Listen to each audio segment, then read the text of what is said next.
Pour l'inspection de la circularité, on va utiliser une table rotative d'inspection.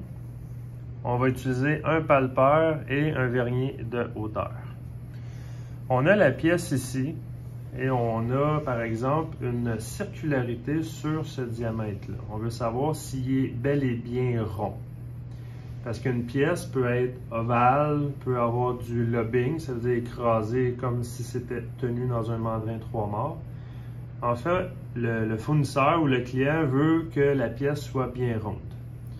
Ce qu'on va faire, la première étape, c'est qu'on va la déposer sur la table rotative et une circularité n'a aucune surface de référence, c'est sa propre surface qui est sa propre référence. Ce qui fait que la première étape, là on va mettre le palpeur incliné vers le bas comme ça, l'aiguille, pour qu'on puisse palper le côté du diamètre. Je vais commencer par le haut. Ça n'a pas d'importance si vous commencez en haut ou en bas ou dans le milieu. Et visuellement, je vais venir sans toucher le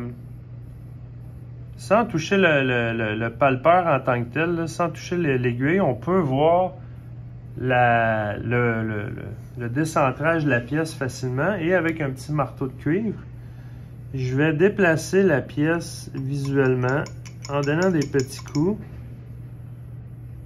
Là, quand visuellement ça a l'air quand même bien centré, là, je peux rapprocher mon palpeur et donner un petit peu une petite pression. Et on voit que là, l'aiguille bouge. Moi, mon truc, c'est de taper le point le plus loin qui est par là. Je vais le taper pour le ramener de l'autre côté. Le point le plus haut, ça se trouve être lui ici. Je vais taper un petit peu. Ça prend vraiment pas beaucoup de force. Je tape le point le plus loin.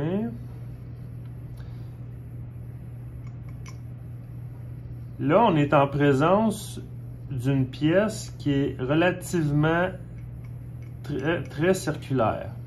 Ce qui fait qu'on voit que le palpeur bouge, mais il bouge constant. Fait qu'il y a le point le plus bas, il y a le point le plus haut, il y a le point le plus bas en faisant des rotations. On n'a pas de variation là, bas haut, bas haut, bas haut dans une révolution complète. Et là, je vais le plus possible le centrer à 0. Ça veut dire que je ne veux pas de déviation sur mon palpeur. Là, on voit clairement que mon palpeur, il bouge d'à peine quelques dixièmes de millième.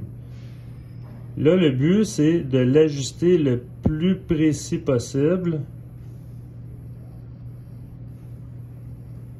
C'est sûr qu'on ne pourra pas l'ajuster à 0 parfait parce que si la pièce n'est pas parfaitement circulaire, mais on ne sera jamais à 0.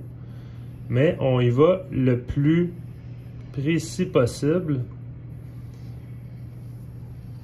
Et la circularité me donne à peine 1 millième. Là, il faut vérifier à plusieurs endroits sur la pièce.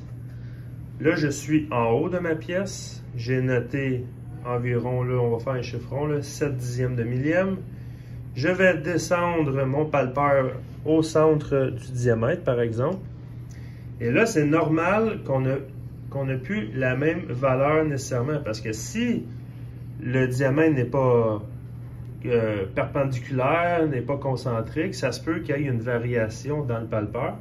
Mais le résumé, c'est que si vous descendez ou vous montez le palpeur pour vérifier à un autre endroit, il faut le réajuster en tapant sur la pièce pour être le plus possible à 0.